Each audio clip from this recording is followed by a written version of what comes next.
Duck is a Great Western engine on Satapa Hatch Railway.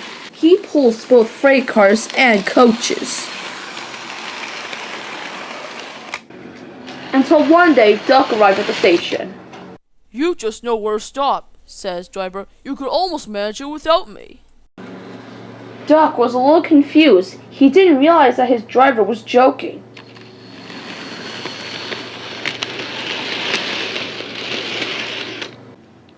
One day, Duck was bragging to Edward and Henry.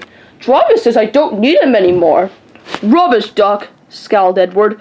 I wouldn't go without my driver. I'd be frightened."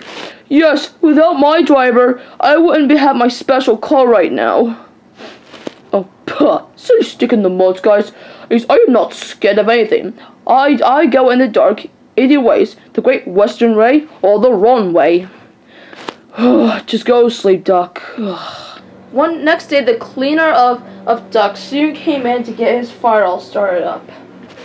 Edward and Henry were still asleep until Duck realized something for today. "Silly stick in the muds. My driver says I don't need him anymore. I'm just gonna go up and should blow my whistle." Alright. Duck soon started to move.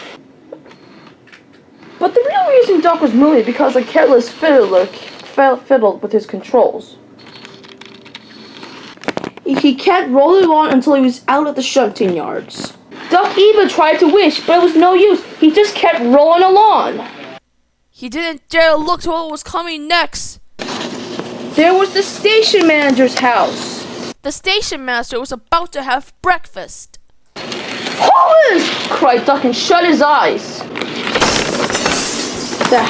The house rocked, broken glass tingled everywhere.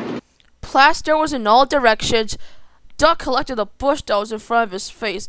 He tried to apologize, but he couldn't, unfortunately. The station master was furious. His wife held up the plate. "You miserable engine!" she scolded. "Just look what you've done to our breakfast! Now I'm gonna have to cook some more!" She banged the doors hard. More plaster flew on Duck. Duck felt terrible. He knew it was all his fault. Workmen soon got to work on fixing the house. Until James arrived to help Duck. Well, Duck, I know Duck's going to go swim in the water, but I didn't know they love to come to breakfast. Now, until James see Duck.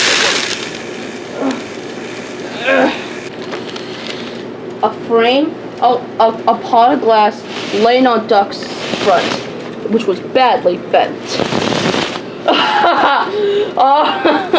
Now, Duck, now and how it feels to become to breakfast. Toodaloo! There was worse to come. "You are a very naughty engine," Sir Tom had scolded. "I'm sorry, sir." Duck's voice was muffled behind the bush. You should. You have caused confusion and delay. I'm getting sick of these engines always running into breakfast." "Well, sir," Edward said, maybe you should stop building houses in the middle of the tracks so they would be safe." No, Edward, maybe you're right. But Duck, you should know better than to run to signal boxes." "Oh, no, sir. I'm sorry, sir.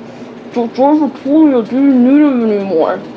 Duck, your driver was joking." "He was?" Duck exclaimed. Yes, you should have taken the joke better."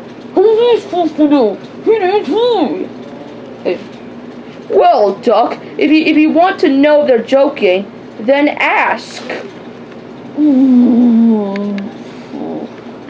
He's got a lot to learn, doesn't he?